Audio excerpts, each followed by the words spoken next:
Les Vierzons étaient dans les 16 derniers avec le Paris Saint-Germain, l'Olympique de Marseille, le Racing Club de Lens. Enfin, c'est quand même exceptionnel pour Vierzon.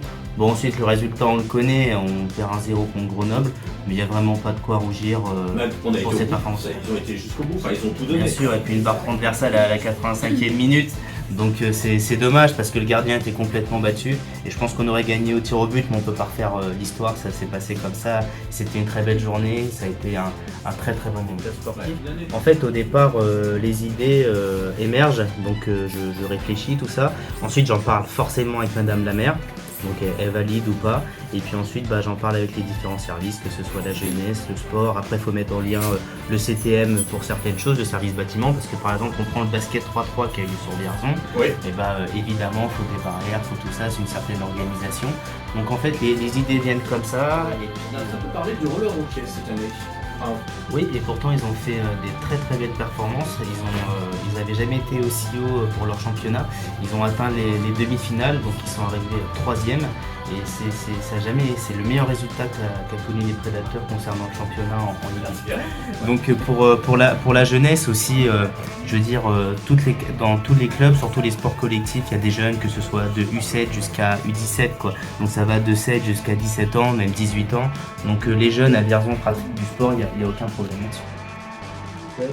C'est comme ça aujourd'hui, je suis adjoint au maire. Enfin, je veux dire, dans la vie, comme tu le disais tout à l'heure, des fois il y a des hasards. Et c'est pour ça, moi je dis aux jeunes de pratiquer du sport, que ce soit pour se défouler, pour être avec les copains. Ça permet de rencontrer du monde et puis c'est des très bons moments, le sport. Le sport, c'est vraiment du plaisir et ça, faut pas l'oublier. Je pense qu'il y a surtout dans le milieu du football, je pense qu'il y a certains parents qui oublient ça. Non, votre enfant sera pas Mbappé, voilà, ça c'est sûr. Mais faut vraiment prendre plaisir. Et en devenir.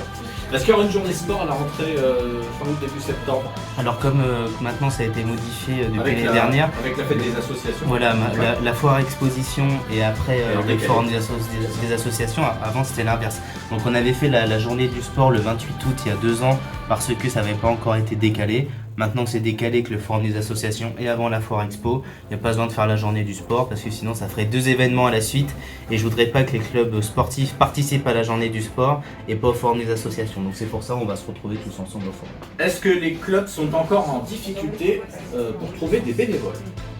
Alors oui, le bénévolat, c'est un problème récurrent et on le voit bien, c'est souvent les mêmes qui participent, mais c'est un petit peu à l'image de notre société. Il y en a qui consomment et puis il y en a d'autres qui participent.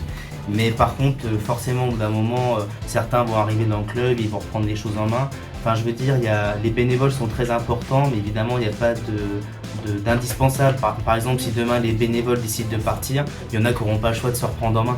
Donc forcément, il y aura toujours du bénévolat dans les clubs, forcément.